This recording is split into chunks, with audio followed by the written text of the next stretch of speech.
Hello everyone, welcome to the Bhatner IAS के YouTube channel पर हमारी NCERT science series 8th class में आज हम शुरू कर रहे हैं अपना 12th चैप्टर फ्रिक्शन। हिंदी में आप इसे कहते हैं घर्षण। देखिए, अपने पिछले वीडियो में हमने फोर्सेस के बारे में पढ़ा था कि जब कभी भी दो सरफेसेस या दो ऑब्जेक्ट्स इंटरकनेक्ट होते हैं, उनके अंदर कोई कनेक्टिविटी होती है तो फोर्स जनरेट होता है, यानी कि whenever to surfaces came in contact with each other. और वहीं पर हमने कॉन्टैक्ट फोर्सेस और नॉन कॉन्टैक्ट फोर्सेस का पढ़ा था कि कभी कभी जो है सरफेसेस कॉन्टैक्ट में नहीं होती तब भी वहाँ पर एक बल काम करता है, जैसे ग्रेविटेशनल फोर्स है, मैग्नेटिक फोर्स है।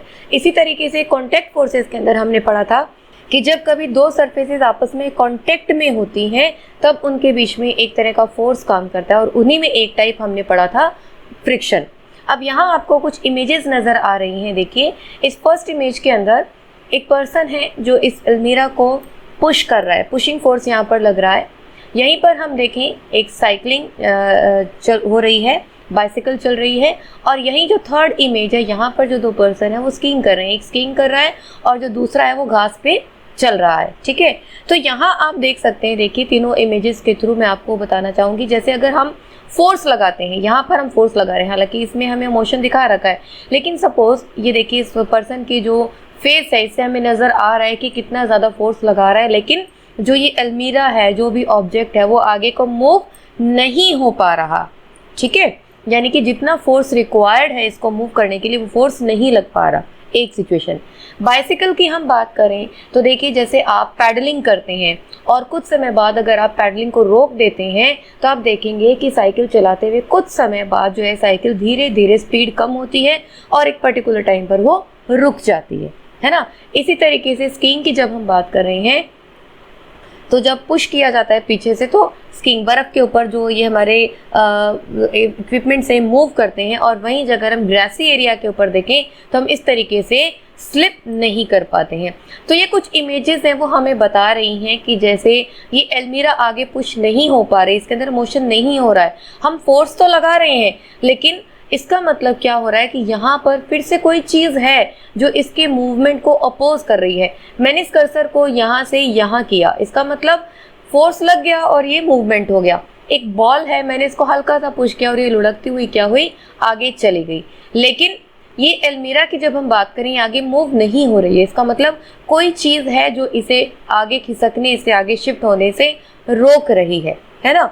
दूसरे एग्जाम्पल में, साइकिल वाला जो एग्जाम्पल है, यहाँ पर अगर हम देखें कि हमने फोर्स लगाना बंद कर दिया, इसका मतलब धीरे धीरे जो मूवमेंट हो रही थी वो रुक रही है। तो जो मूवमेंट था उस मूवमेंट को कोई चीज़ जो है रोक रही है, उसकी स्पीड को धीरे धीरे कम कर रही है। यहीं पर अगर हम ग्रासी एरिया और इस एरिया को कंपेयर करें तो इस मूवमेंट को भी कोई चीज़ है जो रोक रही है, अपोज कर रही है। इसका मतलब यहाँ इन तीनों केसेस में और बहुत सारे भी जब हम एग्जाम्पल आगे देखेंगे उन सब में हम देखेंगे कि कोई एक ऐसा इफेक्ट है, कोई ऐसी चीज़ यहाँ पर इम्प्लीमेंट हो रही है जो इन सब मूवमेंट को रोक रही है, और उसी मूवमेंट को हम क्या कह देते हैं, फ्रिक्शन, यानी कि घर्षण। तो इसका मतलब कभी भी दो सरफेसेस जो आपस में कांटेक्ट में है, हमने पढ़ा था ये कौन सा फोर्स है, कॉन्टैक्ट फोर्स। कॉन्टैक्ट फोर्स मतलब जब कभी भी दो सरफेसेस आपस में कॉन्टैक्ट में आती हैं तो उनके बीच में जो फोर्स लगेगा वही एक टाइप का फ्रिक्शन हम पढ़ेंगे। ठीक है, तो ये जो दो सरफेसेस हम बात कर रहे हैं, एक फ्लोर है और एक ये अलमीरा है, तो इन दोनों के बीच में हम देख रहे हैं आगे की तरफ फोर्स लग रहा है, पुशिंग फोर्स, लेकिन एक जो फोर्स है वो इसको रोक रहा है, अपोजिट डायरेक्शन में लग रहा है, यानी कि इसको आगे बढ़ने से रोक रहा है। तो ये फोर्स कौन सा कहलाएगा, फोर्स ऑफ फ्रिक्शन। इसी तरीके से साइकिलिंग की जब हम बात कर रहे हैं, हम पैडलिंग कर रहे हैं और ये आगे की तरफ मूव कर रही है, लेकिन ये जो फ्लोर है, जो हम टायर्स की बात कर रहे हैं, एक सरफेस हो गई, और जो फ्लोर है, सड़क है, रोड है, what ever the surface it is, तो वो क्या है, हमारी सेकेंड सरफेस हो गई, वो इसको अपोज कर रही है, पीछे की तरफ फोर्स लग रहा है अपोजिट डायरेक्शन में। क्लियर। यहीं पर हम ये देख रहे हैं कि स्कीइंग आगे की तरफ मूव हो रहा है, लेकिन धीरे धीरे जब हम फोर्स लगाना बंद कर देंगे वो जो आउटर फोर्स है वो बंद हो जाएगा, लेकिन जो हमारी सरफेस है उससे एक फोर्स लग रहा है वो अपोजिट डायरेक्शन में लग रहा है। ठीक है, तो यहाँ पर हमने देखा कि जब भी दो सरफेसेस आपस में कांटेक्ट में हैं तो उनके बीच में एक फोर्स अपोजिट डायरेक्शन में लगता है, जिस फोर्स को हम क्या कहते हैं, फ्रिक्शन फोर्स कहते हैं, जो इस मूवमेंट को अपोज करता है, इस मूवमेंट को रोकने का काम करता है।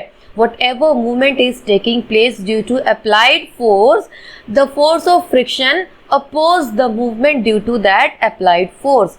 Force of friction किसी भी ऑब्जेक्ट के मूवमेंट को रोकने का काम करता है और ये अपोजिट डायरेक्शन में ही लगता है, तभी तो वो उसको रोक पाएगा, है ना। तो चलिए प्रॉपर डेफिनेशन हम देख लेते हैं यहाँ पर इसकी क्या है।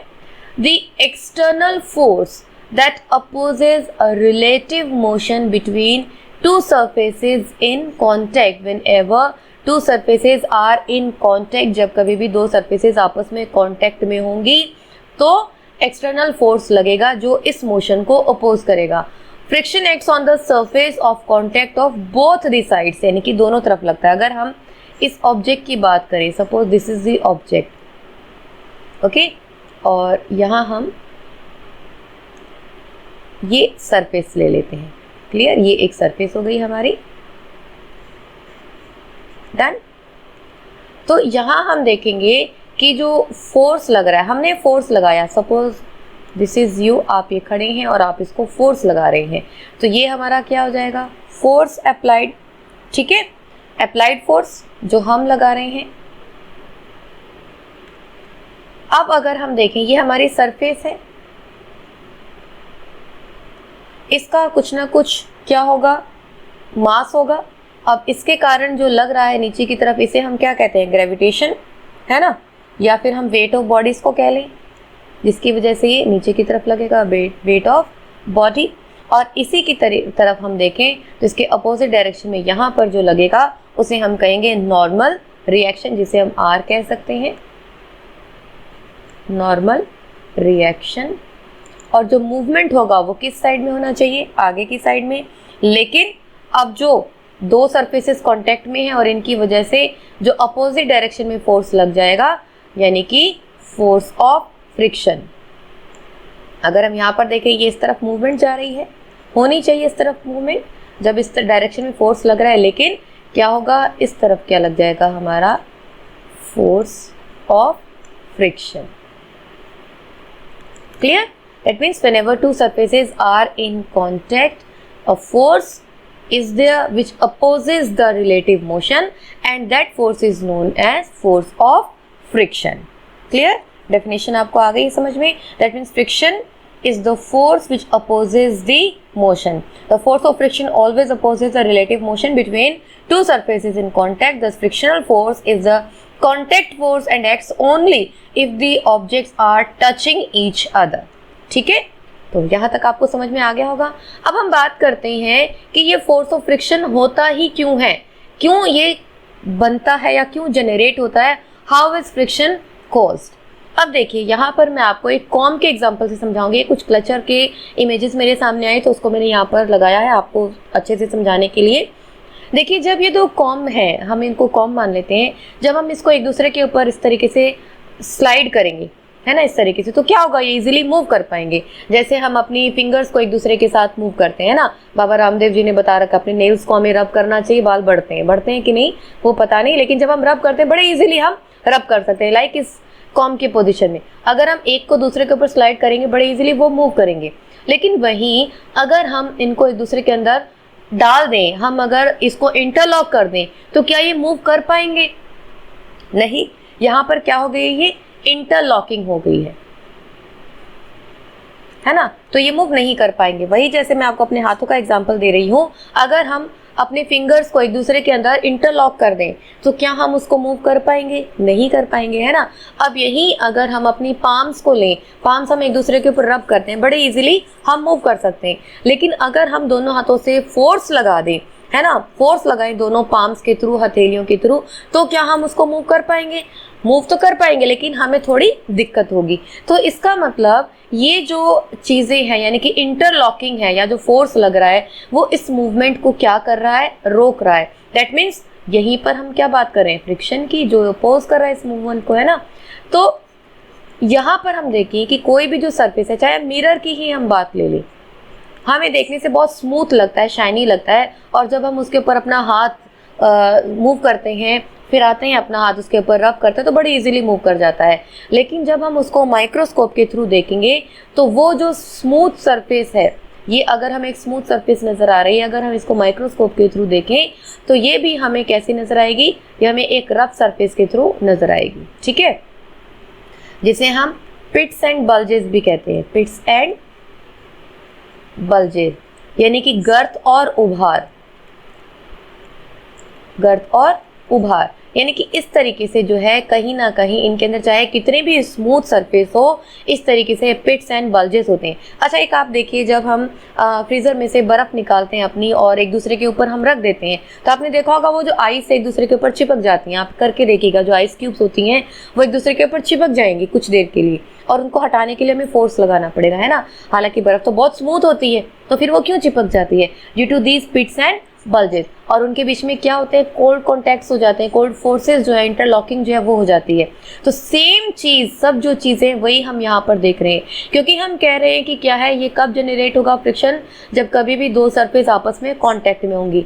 और जब दो सरफेसेस कॉन्टैक्ट में होंगी तो देखिए इस तरीके से bulge and pits, bulge and pits, bulge and pits, bulge and pits, इस तरीके से क्या होंगे, जनरेट हो जाएंगी। और दूसरी सरफेस के बल्ज एंड पिट्स जब इसके ऊपर आएंगे, कॉन्टैक्ट में आएंगे, तो क्या होगा, ये एक दूसरे के साथ इंटरलॉक हो जाएंगे। और इसी इंटरलॉकिंग की वजह से ही जो सरफेसेस हैं वो एक दूसरे के ऊपर मूव नहीं कर पाती। सो दस the force of friction between the surfaces depends on the way the bodies move over each other. अगर हमने इनको इंटरलॉक कर दिया तो फोर्स ऑफ फ्रिक्शन लग जाएगा और उसके अंदर मूवमेंट नहीं होगी। लेकिन अगर हम इसके ऊपर यहीं पर ही हम स्लाइड करवाएंगे तो ये इजीली मूव कर पाएंगी। तो यहाँ पर हमें समझ में आया कि जो रफनेस है सरफेसेस की, इसी को हम कहते हैं, हर सरफेस जो है ये जो है कैसी होती है, रफ होती है। ठीक है, तो जो रफ सरफेस होती है उसकी वजह से जो है जो सरफेसेस की रफनेस जो इंक्रीज हो जाएगी।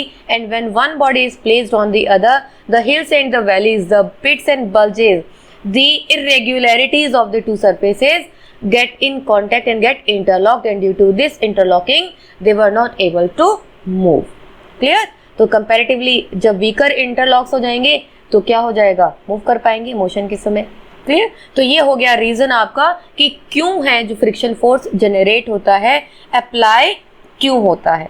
ठीक है, तो चलिए अब हम बात करते हैं टाइप्स ऑफ फ्रिक्शन की।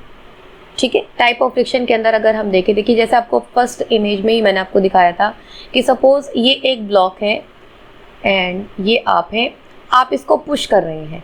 ठीक है, और ये अपनी जगह से हिल नहीं रही है, ये स्टेबल है अपनी पोजीशन में। ठीक, यहीं पर ये आप है, आपने क्या किया, थोड़ा सा फोर्स लगाया, ज़्यादा फोर्स लगाया और ये मूव कर गई, इसके अंदर मूवमेंट हो गई। क्लियर? और वहीं फिर से ये आप हैं, ये एक ऑब्जेक्ट, वही ऑब्जेक्ट है और इसके नीचे आपने कुछ व्हील जैसी चीज़ रख दी, तब क्या होगा, ये क्या कर जाएगी, बड़े इजीली स्लाइड कर जाएगी, मूव कर जाएगी। तो यही तीनों टाइप क्या है, हमारे फ्रिक्शन के टाइप है। जब ये कोई भी ऑब्जेक्ट स्टेबल है, कोई मूवमेंट इसके अंदर नहीं हो रहा, in that condition it will be static. ठीक है, स्टैटिक फ्रिक्शन, जिसे आप हिंदी में कहते हैं स्थैतिक घर्षण। हिंदी में आप इसे क्या कहेंगे, स्थैतिक घर्षण। क्लियर? और यही जब ये मूव कर जाएगा, मूव कर रहा है ये, है ना, घूम रहा है, तो इसे हम क्या कहेंगे, सॉरी ये स्लाइड नहीं होगा, ये रोलिंग। तो ये स्लाइड कर गया अपनी जगह से, है ना, ये सरफेस है और इसमें थोड़ा सा मूवमेंट हो गया, तो इसे हम क्या कह देंगे, स्लाइडिंग। ठीक है, जिसे आप हिंदी में कहते हैं सर्पी घर्षण, सर्पी, सर्पिल, जो भी आप कहना चाहें, सर्पी घर्षण। और यहीं पर जब हमने व्हील्स लगा दी और ये क्या करेगा, लुढ़कता हुआ चला जाएगा, है ना, तो इसे हम कह देते हैं रोलिंग, यानी कि लोटनिक घर्षण। ठीक है, यहाँ तक आ गया आपको समझ में।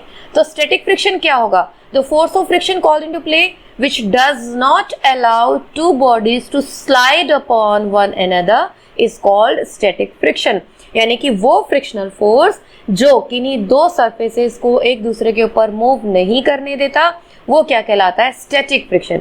It is a self adjusting force that is only as much is called into play as is necessary to prevent the motion. जैसे हम वॉल को पुश कर रहे हैं तो वॉल अपनी जगह से नहीं हिलेगी ना, क्यों? क्योंकि उतना फोर्स हम नहीं लगा पा रहे. So that will be the static घर्षण.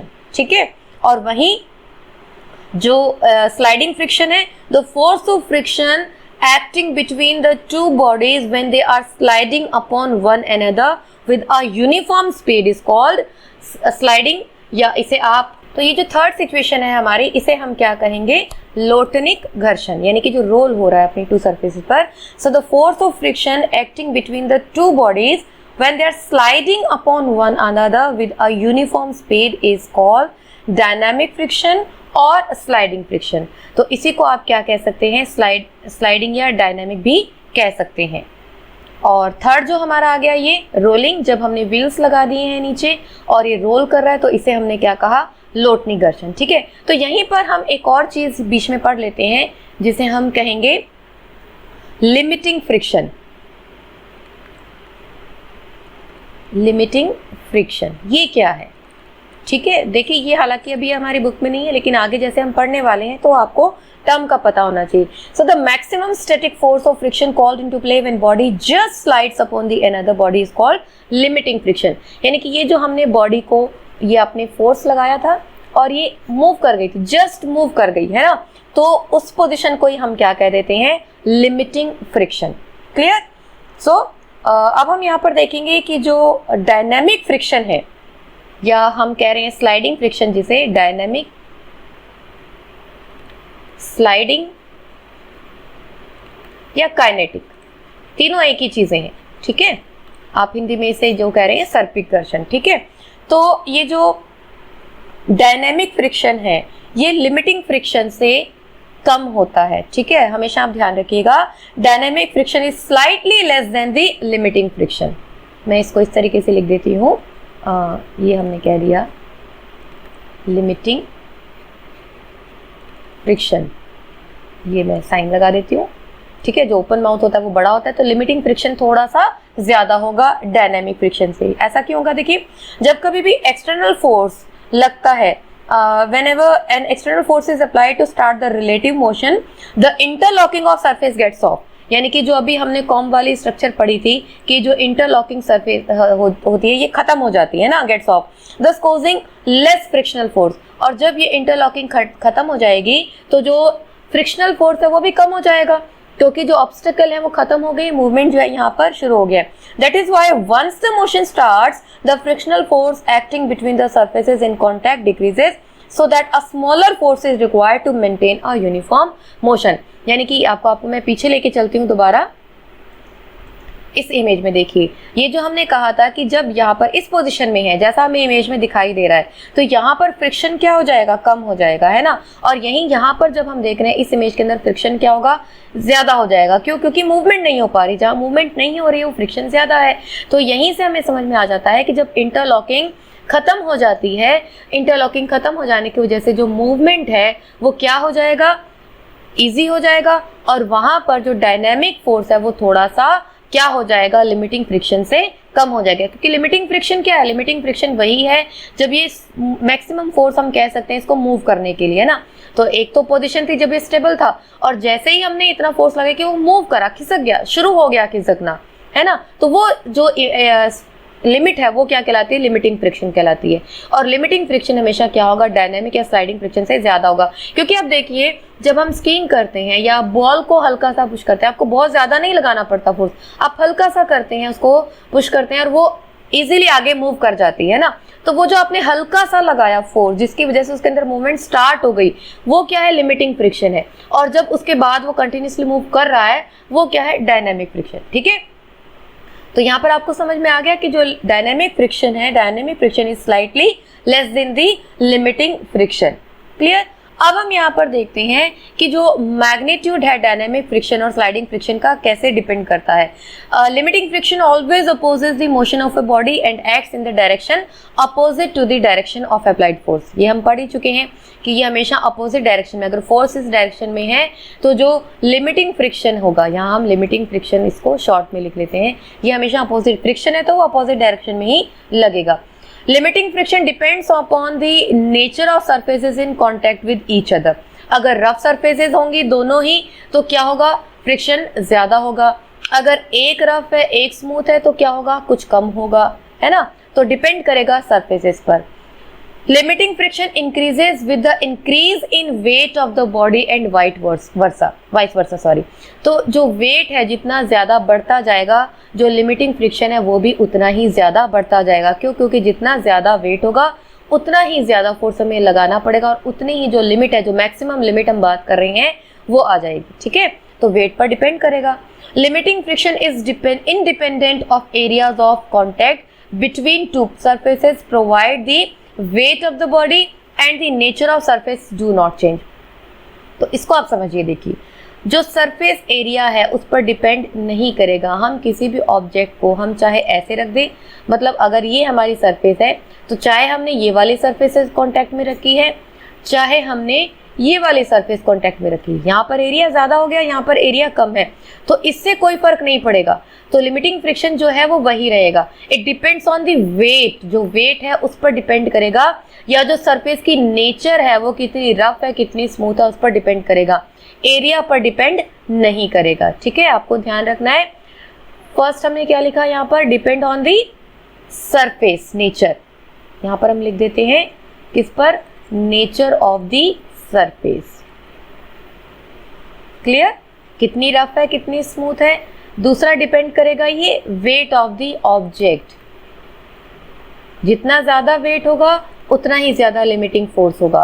थर्ड हम बात कर ले किसकी, it is not depending, it is independent of areas. यहीं पर हम सीधा लिख लेते हैं इंडिपेंडेंट, ध्यान रखना है आपको, independent of areas of contact. Clear, तो जो कॉन्टैक्ट में जो एरियाज आ रहे हैं उन पर डिपेंड ये नहीं करेगा। क्लियर, तो ये आ गई आपको समझ में। आई थिंक यहाँ पर आपको सारी चीजें समझ में आ गई। तो जैसे जैसे वेट बढ़ेगा वैसे वैसे लिमिटिंग फ्रिक्शन का मैग्नीट्यूड बढ़ेगा। और यहीं पर जैसे मैं आपको सरफेसेस की बात कर रही हूँ, यहाँ पर हम एग्जांपल लें, जैसे हम कैरम खेलते हैं, है ना, हम क्या करते हैं उसके ऊपर टेल्कम पाउडर या जो कैरम का पाउडर है वो हम क्या कर लेते हैं, उस पर छिड़क लेते हैं, स्प्रिंकल कर लेते हैं। तो आपने देखा होगा कितना स्मूथली कितना फास्टली हम स्ट्राइक कर पाते हैं। तो वो क्यों होता है, क्योंकि जो हमारी जो आप उसे क्या कहते हैं, जो गिटियां हैं हमारी और जो स्ट्राइकर है हमारा कैरम की जो सरफेस है उनके बीच का जो इंटरलॉकिंग है वो कम हो जाती है, स्मूथ हो जाती है सरफेस, जिसकी वजह से मूवमेंट नहीं हो पाती, सॉरी मूवमेंट इजी हो जाती है। सो लिमिटिंग फ्रिक्शन वहां पर क्या हो जाएगा, कम हो जाएगा जब हम टेल्कम पाउडर को यूज कर लेते हैं, है ना। तो या वुडन ब्लॉक्स की हम देखें, आप एक वुडन ब्लॉक को खींचिए, ठीक है, एक सिंपल वुडन ब्लॉक को आप खींचिए और वहीं इसके ऊपर एक पॉलिथीन आप रैप कर दीजिए और फिर आप इसको खींचिए, तो क्या होगा, सेकंड जो कंडीशन है, जब हमने इसको पॉलिथीन में रैप करके खींचा है तब वो इजी हो जाएगा। क्यों? क्योंकि जो पॉलिथीन है वो स्मूथनेस दे रही है, दो सरफेसेस के बीच का जो कॉन्टैक्ट इंटरलॉकिंग है वो कम हो गई है। ठीक है, तो the whole matter is of interlocking. Interlocking जितनी कम होगी उतना ही ज्यादा मूवमेंट होगा, लिमिटिंग फ्रिक्शन उतना ही कम हो जाएगा। और इंटरलॉकिंग ज्यादा होगी, रफ सरफेसेस होंगी और उतना ही ज्यादा लिमिटिंग फ्रिक्शन हो जाएगा। क्लियर, आ गई आपको समझ में बात। वेट वाला भी आपको समझ में आ गया और इंडिपेंडेंट एरियाज का भी हमने देख लिया कि चाहे हम उसको टेढ़ा रखें चाहे हम खड़ा रखें, जो वेट है उस पर डिपेंड करेगा, ना कि सरफेसेस पर। ठीक है, चलिए अब यहीं पर हम जो रोलिंग फ्रिक्शन है इसको हम और देख लेते हैं। रोलिंग फ्रिक्शन जिसे हम कहते हैं लोटनिक।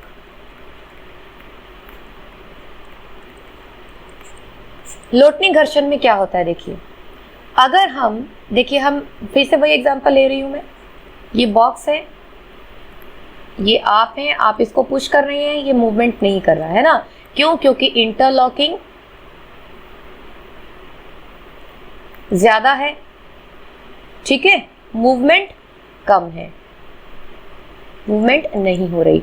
यहीं पर ये फिर से आप हैं, आपने क्या किया, इस बॉक्स को, ये सरफेस है, आपने इसको मूव किया, इसमें हल्का सा मूवमेंट हो गया क्योंकि इंटरलॉकिंग लेजर हो गई यहाँ पर, है ना, एंड स्लाइट मूवमेंट शुरू हो गया, जिसे हम क्या कह रहे हैं, डायनामिक, काइनेटिक या सर्पिल मूवमेंट जो आप कहते हैं, ठीक है। और वहीं अगेन दिस इज यू, आपने और समझदारी दिखा या आपने इसके नीचे क्या लगा दिए, व्हील्स लगा दिए। अब क्या हो रहा है, ये बिल्कुल रोल कर रहा है, इंटरलॉकिंग बिल्कुल ना के बराबर हो गई, नेग्लिजिबल हो गई है, ठीक है, नेग्लिजिबल हो गई है। और इसकी वजह से मूवमेंट भी क्या हो गया है, फास्ट हो गया है। ऐसा क्यों हुआ, तो यहाँ पर आप देखिए, हम एक व्हील को लेकर के देखें, ये एक व्हील है, ठीक है। जब ये रोल करेगा, आप देखिए, जब हम इसको सीधा स्लाइड कर रहे हैं, ये एक ऑब्जेक्ट है, ये स्लाइड कर रहा है, यानी कि इतनी इतनी जो सरफेस है ये कांटेक्ट में आ रही है, ठीक है। और वहीं जब हम व्हील की बात कर रहे हैं, व्हील स्लाइड भी कर रहा है और साथ ही साथ इस तरीके से इसके अंदर मूवमेंट भी हो रही है। इसका मतलब एक पॉइंट पर सिर्फ ये वाला जो हम देखेंगे, सिर्फ ये वाला जो पॉइंट है सरफेस के टच में है, और जब इतनी सी जगह सरफेस के टच में आएगी तो क्या इनके बीच में इंटरलॉकिंग हो पाएगी, परमानेंट इंटरलॉकिंग नहीं होगी, सिर्फ कुछ सेकंड के भी कुछ हिस्से के लिए ये इंटरलॉकिंग होगी। और जैसे ही ये इंटरलॉकिंग होगी, इतने में ही ये मूव कर जाएगा और ये दूसरा पॉइंट यहाँ पर आ जाएगा। इसका मतलब ये जो मूवमेंट हो रही है व्हील की, इस सरफेस पर इंटरलॉकिंग ना के बराबर हो रही है, और इसी वजह से क्या है, ये मूवमेंट जो है फास्ट हो रहा है, क्योंकि इंटरलॉकिंग पर ही डिपेंड करती है सारी चीजें। अब जब यहाँ पर इंटरलॉकिंग सिर्फ एक पॉइंट पर ही हो पा रही है तो वो बहुत ज्यादा स्ट्रांग नहीं है, क्योंकि जो व्हील है खुद भी रोटेट हो रहा है, मूव करता चला जा रहा है, ठीक है। तो इसी जो व्हील की जो डिस्कवरी है, इसने बहुत ज्यादा क्या कर दिया, चेंज ला दिया, हमारे जो मूवमेंट है इसको बहुत ज़्यादा इजी बना दिया। जैसे आप देख रहे हैं, हमारे व्हीकल्स के अंदर व्हील्स लग गए, हमारी कार्स जो थी उसमें शुरुआत हुई, और आज आप देख रहे हैं जो हमारे बैग्स हैं, ट्रॉली बैग्स हम यूज़ करते हैं, यानी कि लगेज कैरी करना हमारे लिए कितने ईजी हो गया है। स्केटिंग आप करते हुए देखते हैं बच्चों को, बड़ों को, सब, तो कितना ईजी हो जाता है। So the when tyres do not have sufficient air, अब जैसे हम इसी तरह से हम बात करें कि जो टायर्स की हम बात करें, यानी कि जो फ्रिक्शन की हम बात करें कि क्यों हो रहा है, जैसे अगर एवरीडे एग्जांपल्स अगर हम लेके, जैसे मैंने आपको ट्रॉली बैग्स का कहा, सूट बैग्स का कहा, इसमें छोटे छोटे व्हील्स होते हैं और very small amount of rolling friction यहाँ पर जनरेट होता है और इसलिए इजी मूवमेंट होता है।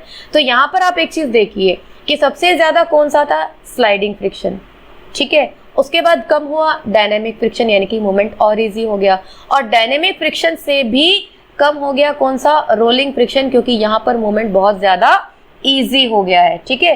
तो जो रोलिंग फ्रिक्शन है वो क्या कर रहा है, फ्रिक्शन को कम से कम कर देता है, बिल्कुल रिड्यूस कर देता है, जिससे मूवमेंट इजी हो जाता है। क्लियर? चलिए, तो ये आपको तीनों टाइप के फ्रिक्शन समझ में आ गए। आपने पढ़ लिया है स्लाइडिंग फ्रिक्शन क्या है, डायनेमिक फ्रिक्शन क्या है और रोलिंग फ्रिक्शन क्या है, और किस तरीके से जो रोलिंग फ्रिक्शन है ये सबसे ज्यादा यूजफुल हमारे लिए हुआ है, व्हील्स की डिस्कवरी ने कैसे इसको चेंज कर दिया है। चलिए अब हम इफेक्ट्स पढ़ लेते हैं फ्रिक्शन के। सबसे पहला जो है, जो जैसा कि हम इसकी डेफिनेशन में ही पढ़ते आ रहे हैं, फ्रिक्शन अपोजेस मोशन, फ्रिक्शन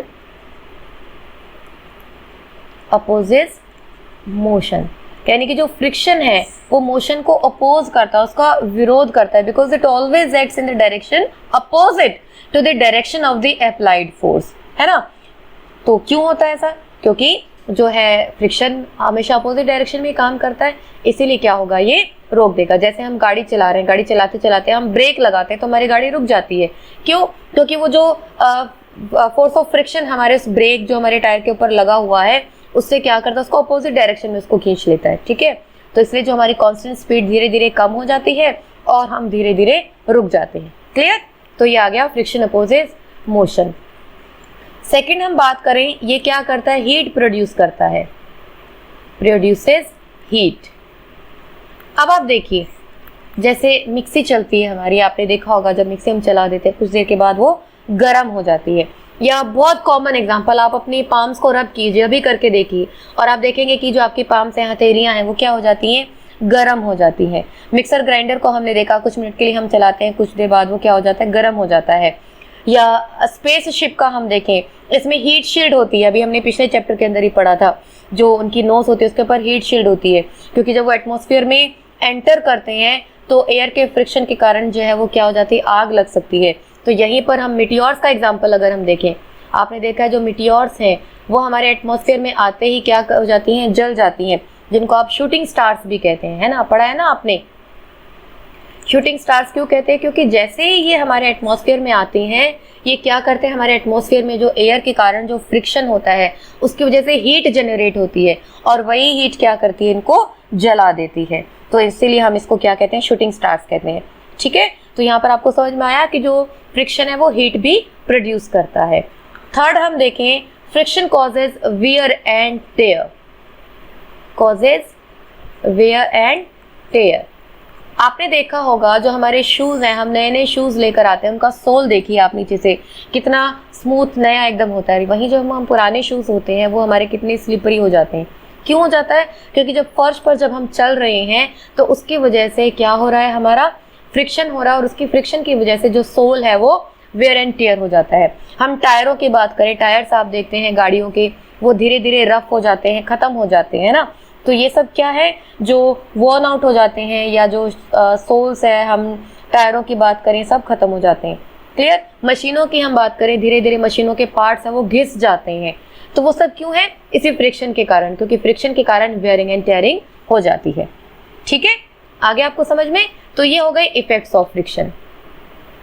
अगला हम देखते हैं friction by liquids and gases, यानी कि जो लिक्विड्स है, जो गैसेज हैं, उनके कारण भी फ्रिक्शन होता है। अब देखिए, जैसे हमने सॉलिड के अंदर पढ़ लिया, हमने टायर का एग्जांपल लिया, हमने स्कीइंग का लिया, हमने शूज़ का पढ़ लिया, साइकिलिंग का हमने पढ़ा, हम एलमीरा को पुश कर रहे हैं, ये सब क्या है, सॉलिड जो सरफेसेज हैं वो आपस में एक दूसरे के ऊपर क्या कर रही हैं, फोर्स लगा रही, फ्रिक्शन हो रहा है। लेकिन जो लिक्विड्स हैं वो भी क्या करते हैं, फ्रिक्शन लगाते हैं। जैसे आप शिप्स की बात करें, जो शिप्स होती हैं, इनकी शेप कैसी होती है, आपने देखा है, स्ट्रीमलाइंड होती है ना। जैसे आप फिश को देखें, फिश की शेप कैसी होती है, स्ट्रीमलाइंड होती है।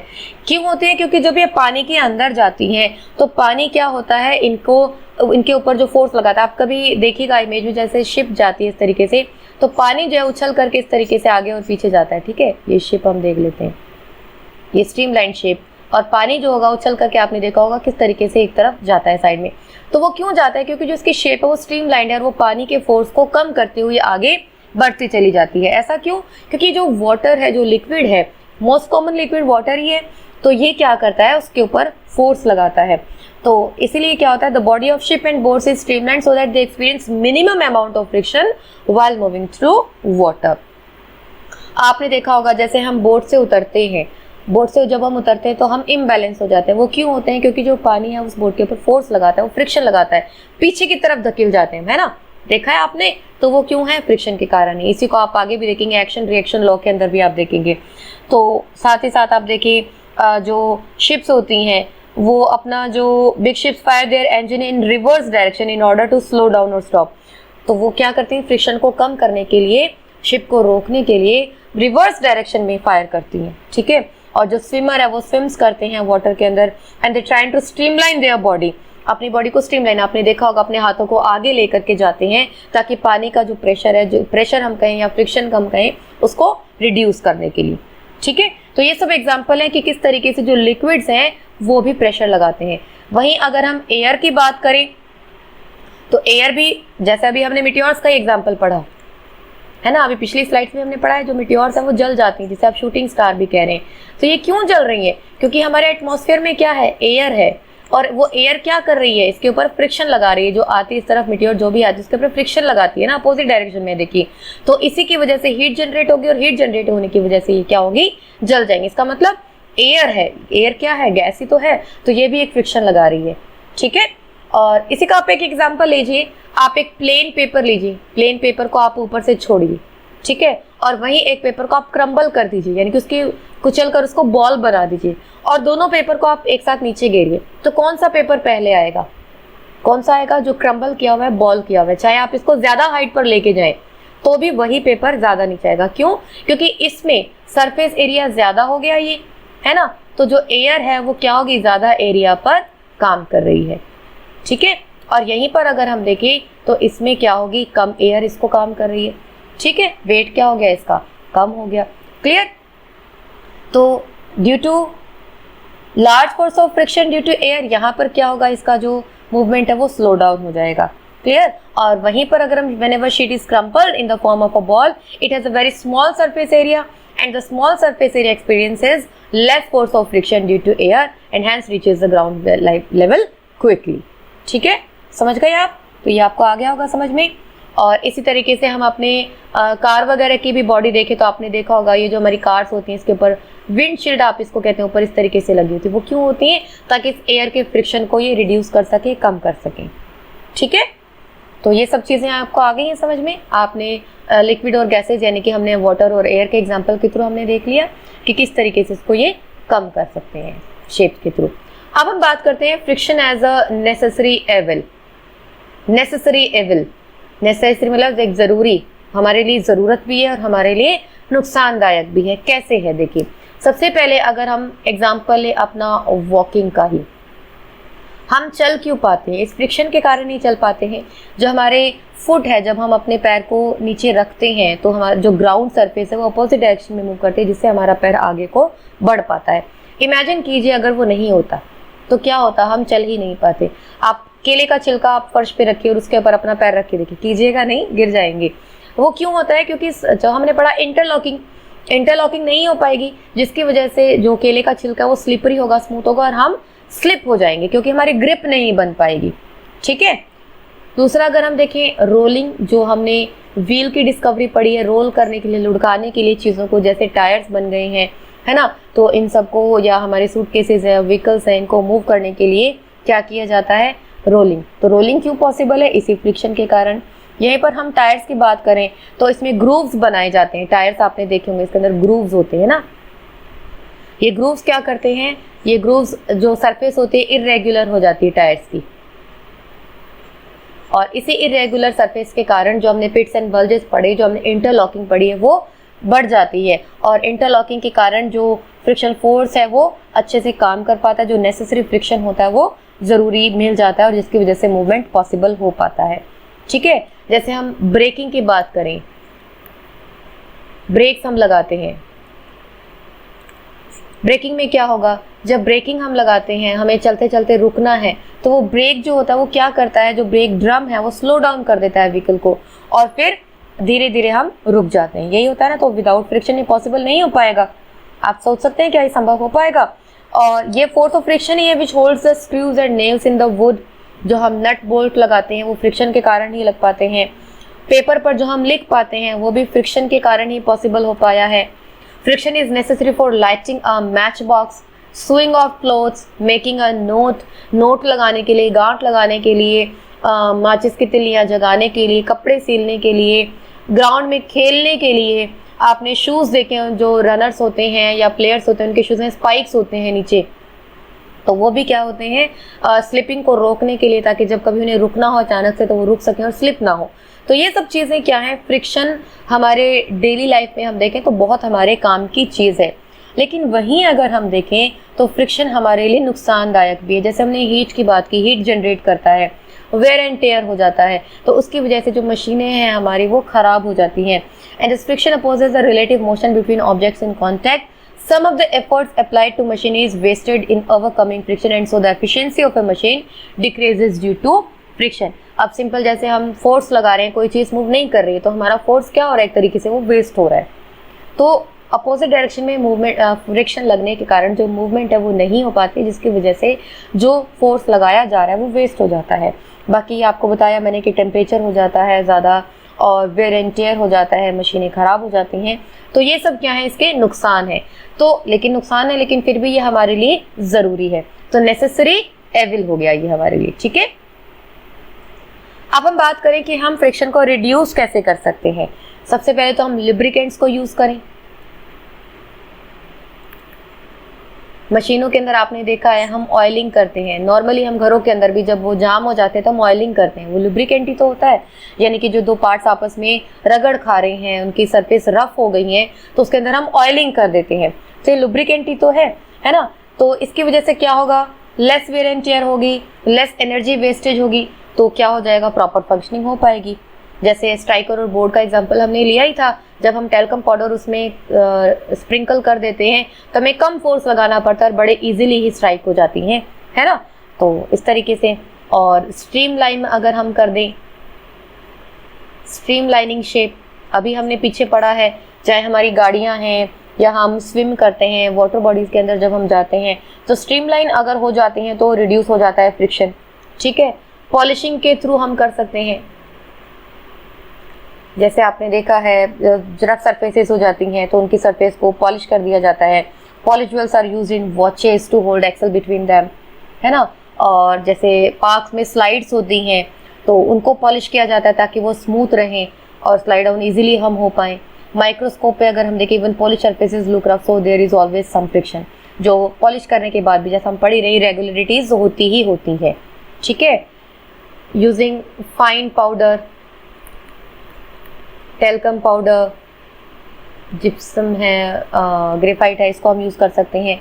सोप सॉल्यूशन को हम यूज़ कर सकते हैं, है ना। जो सोप सॉल्यूशन है स्लिपरी होता है नेचर में, तो इसकी वजह से जो फ्रिक्शन है वो कम हो जाता है। So these are used in reducing friction in high speed cutting and grinding machine. जो ग्राइंडिंग मशीन है या कटिंग मशीन है, इसमें सोप सॉल्यूशन को ही यूज़ किया जाता है, तो हीट भी प्रोड्यूस नहीं होती है। साथ ही साथ पानी होता है तो पानी की वजह से जो टेम्परेचर है वो भी कंट्रोल में रहता है। ठीक है, अच्छा अब एक और इम्पॉर्टेंट आ गया, बॉल बियरिंग। बॉल बियरिंग इसमें क्या होता है, इसमें देखिए इस तरीके से एक ये व्हील है, इसके अंदर ही एक व्हील होता है और यहाँ पर जो है ये छोटी छोटी बॉल्स जो है वो डाल दी जाती है।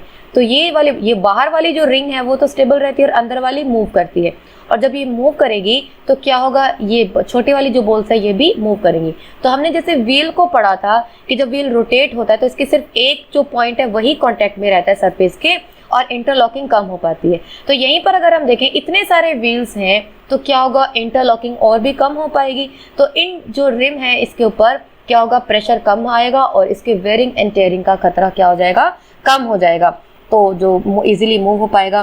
तो अगर हम देखें, it has been found that rolling friction is about 10 times less as compare to sliding friction between the two surfaces, यानी कि 10% कम हो जाता है। तो ये जो स्टील बॉल्स हैं, जब एक्सल रोटेट होता है तो मेटल बॉल्स भी रोटेट होती हैं इसके साथ साथ, जिसकी वजह से फ्रिक्शन जो है बहुत बड़ी मात्रा में रिड्यूस हो जाता है।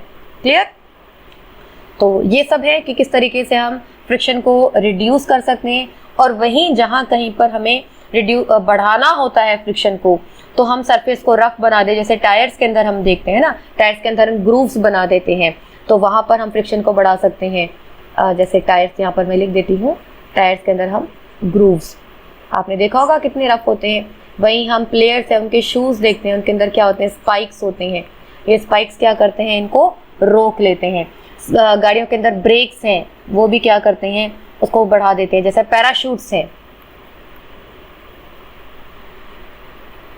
पैराशूट्स को भी किस तरीके से डिज़ाइन किया जाता है, उसकी आपने देखी शेप कैसी होती है, स्ट्रीमलाइन नहीं होती है वो, ताकि उसको कम करे। उसकी शेप इस तरीके से होती है ताकि जो एयर का फ्रिक्शन है वो यहाँ पर ज़्यादा लगे और स्मूथली जो है उसकी लैंडिंग हो जाए, स्लिप ना हो पाए। ठीक है, जैसे माउंटेनियर्स की भी हम पढ़ते हैं, उनके शूज़ हमने देखे हैं।